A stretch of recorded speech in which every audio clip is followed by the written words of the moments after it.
My name is Lorelei Sims, and I have been a career blacksmith since 1993. I went to Eastern here in Charleston, and I studied sculpture and art education. My great-grandfather, Soren Zachariasen, was a seventh-generation coppersmith from Denmark. And when they moved to this country, starting in Pennsylvania, ending up in Chicago, South Chicago, they understood that copper work, forged copper work, wasn't really going to pay the bills. And so they took their knowledge of metal, took the system, and they went into the heating and ventilation, HVAC, and ductwork. And so the business that they started, they shortened their name Zachariasen to Zach. And the Zach Company was in business for 100 years.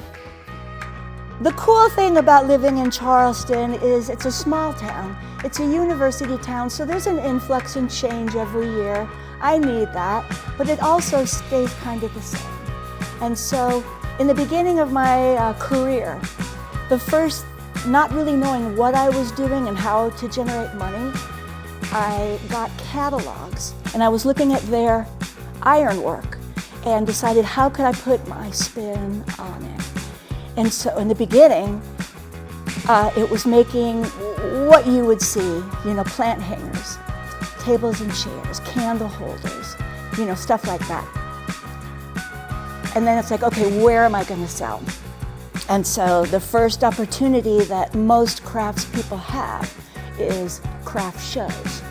And so I started to go into the circuit of the craft shows, and I soon discovered that there's a spectrum of craft shows, meaning caliber of work and also meaning how you get accepted. And so I discovered that juried craft shows were going to present more of the atmosphere of my work. And so started to do that. Several years later, had the wonderful adventure of getting accepted to do a show in New York and a show in San Francisco 2 months later. And because of my work, you have to drive.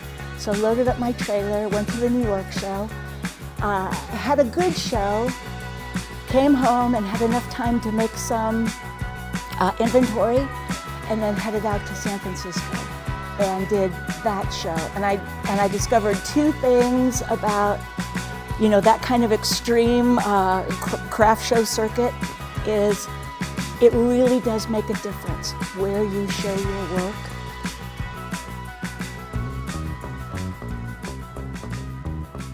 There's another facet of my art, and that is same town over, Mattoon, the junkyard.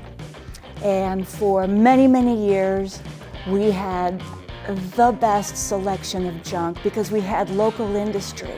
These things don't exist anymore. And also old farmsteads that estate auctions, and they would pile whatever they didn't think was valuable and dump it, and the junkyard would get it. And lo and behold, I was there shopping, and I loved it. And finding objects that were rusty, and they did have a purpose. They were usually farm-related, agriculture-related. And then I would create things from that, more sculptures. Utilitarian art is my favorite, and yet this is just a simple sculpture. But its birth came about because I wanted to do something, because when I was using a MIG welder, and a MIG welder is wire fed through, and you can control it. And I was welding something, and the MIG wire dripped, and I looked at that drip and I said, my gosh, that looks like beeswax or wax, candle wax.